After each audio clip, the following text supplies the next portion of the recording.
যারা মুখের দিয়ে বাংলাদেশে দ্বিতীয়বার স্বাধীনতা এনেছে, প্রকৃত স্বাধীনতা এনেছে এবং একটি বিজয় দিবস।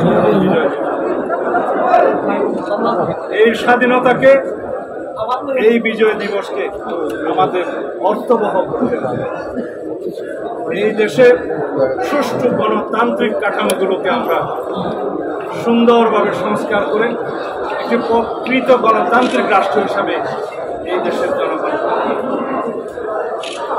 এদেশের জনগণ যাতে স্বাধীনতার, গণতন্ত্রের এবং এই বিজয় দিবসের সুফল ভোগ করতে পারে, সেজন্য জনগণকে আহ্বান জানাবো, আপনারা ধৈর্য ধরুন, আপনারা শৃঙ্খলা ফিরিয়ে আনুন এবং এই দেশে যে একটি একবিংশ শতাব্দীর পৃথিবীতে নজিরবিহীন ছাত্র জনতা বিপ্লব হয়েছে, সেই বিপ্লবকে পৃথিবীর সামনে দেখিয়ে দিতে হবে।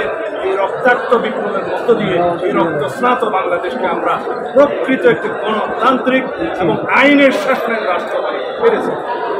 যদি আমরা আইনের শাসনের কায়েম করতে পারি, আইনের শাসনের রাষ্ট্র বানাতে পারি, সর্বস্তরের সমস্ত সাংবিধানিক প্রতিষ্ঠানগুলো, গণতান্ত্রিক প্রতিষ্ঠানগুলোকে যদি আমরা স্বাধীনভাবে, নিরপেক্ষভাবে যদি কাজ করতে দিতে পারি, তাহলে 18 কোটি মানুষের ঘরে ঘরে সেটা যাবে।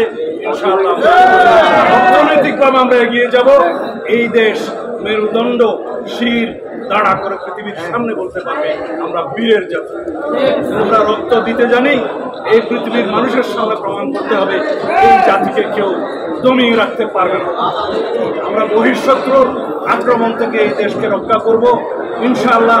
অভ্যন্তরীণ ষড়যন্ত্রকারীদের কাছ থেকে যাতে এই রাষ্ট্র হেফাজত থাকে, সেজন্য আমাদের সতর্ক থাকতে হবে।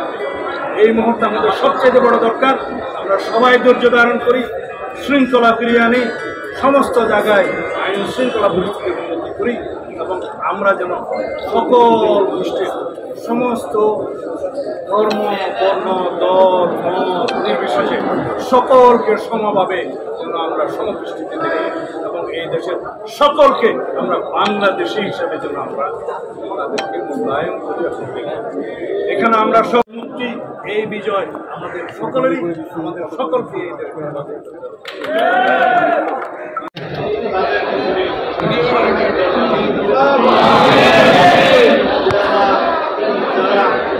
বাংলাদেশের দ্বিতীয়বারের স্বাধীনতা যুদ্ধ করে এই দেশকে দ্বিতীয় একটি বিজয়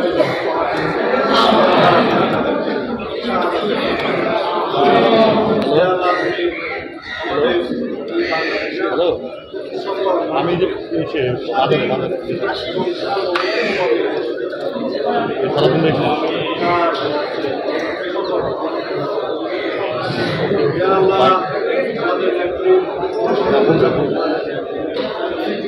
আচ্ছা রাখুন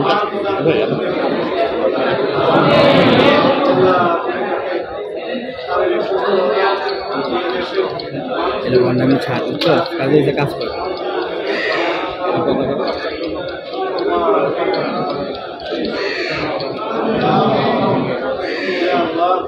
বাংলাদেশের এইবারে প্রকৃত স্বাধীনতা যাতে এই দেশের 18 কোটি মানুষ অত্যন্ত সুন্দরভাবে